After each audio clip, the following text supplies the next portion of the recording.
इसमें क्या बात है?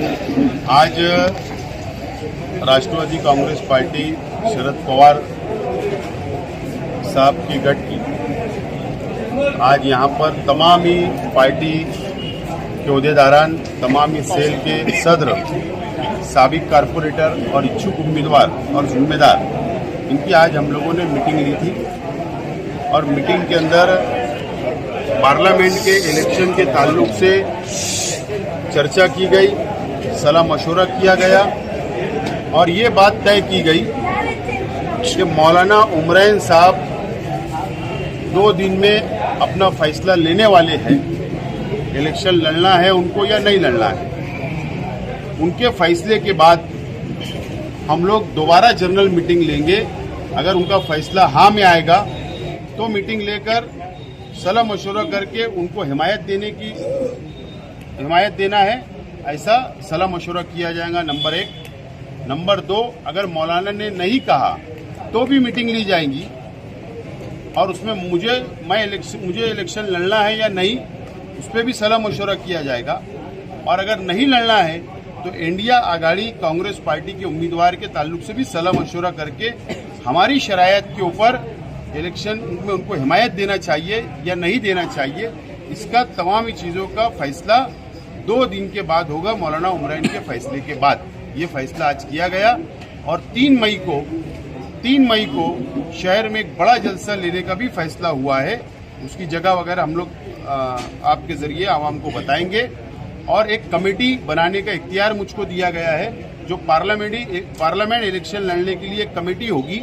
वो कमेटी पूरा शहर का इलेक्शन अपनी निगरानी में लड़ा जाएगा। ये आज फैसला हुआ है, इसीलिए आज की मीटिंग रखी गई। आज दिन कितने बचे आसिफ साहब? दिन काफी कम है ना, आप भी देरी कर देंगे, वो भी देरी कर देंगे, तो कैसे तैयारी होगी?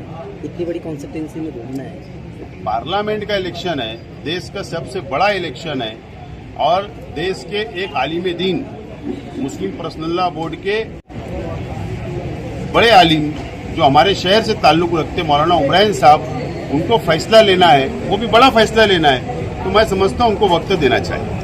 आज इंडिया अलायंस की जो है मीटिंग हुई, लेकिन उसमें आप नजर नहीं है, क्या बात?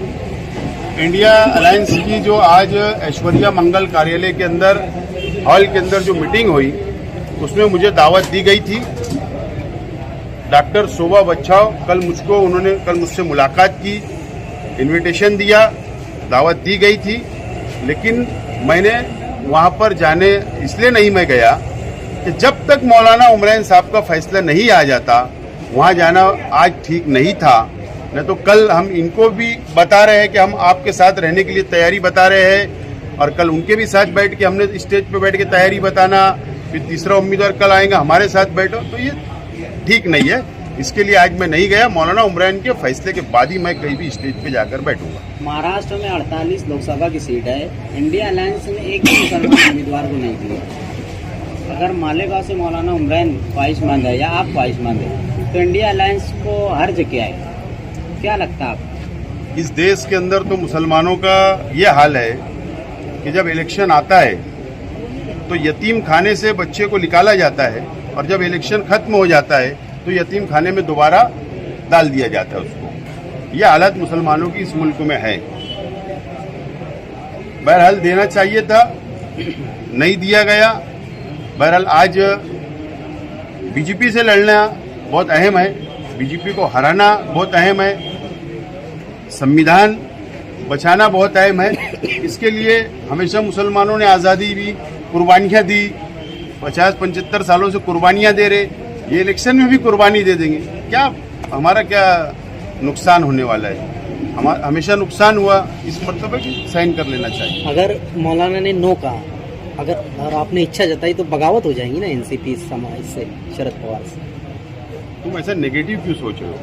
पहले पॉजिटिव सोचो कि मौलाना हाँ बोले, और अगर एक आलिम दीन और हम सब मिलकर एक मुश्तरका शहर उनके साथ खड़ा हो जाए तो तन मन धन हम सब लगाने की लिए सलाह मशवरा करने वाले हैं। तो अभी नेगेटिव मत सोचो, पॉजिटिव सोचो। मौजूदा एमएलए मुफ्ती इस्माइल ने कहा कि मौलाना उमरैन, मेरे मुखालफिन जो है मौलाना उमरैन और मुझ में इख्तिलाफ पैदा कर रहे हैं, क्या? भले आपस का घर का झगड़ा उनके घर के बर्तन आवाज कर रहे आवाज। कल मुफ्ती मोहम्मद इस्माइल कासमी साहब ने कहा कि मौलाना को मैंने मशवरा दिया आप इलेक्शन मत लड़ो, लेकिन अंदर मेरी मालूमात अंदर कुछ कहा और बाहर कुछ बोल रहे हैं ना, उनकी बात में तफावत है। कल वो बोल रहे हैं कि मैंने कहा मौलाना को मेरा मशवरा इलेक्शन मत लड़ो, आज उनकी पार्टी के लोग बोल रहे हैं मौलाना ने लड़ना चाहिए। तो पहले एक अपना खुद का घर का फैसला दुरुस्त करो, बाद में दूसरों पर तनकीद करना। हमेशा इन्होंने इल्जाम लगाकर तो सियासत की है, झूठ फसाद करके सियासत की है, और आगे भी उनसे कोई अच्छी उम्मीद नहीं है।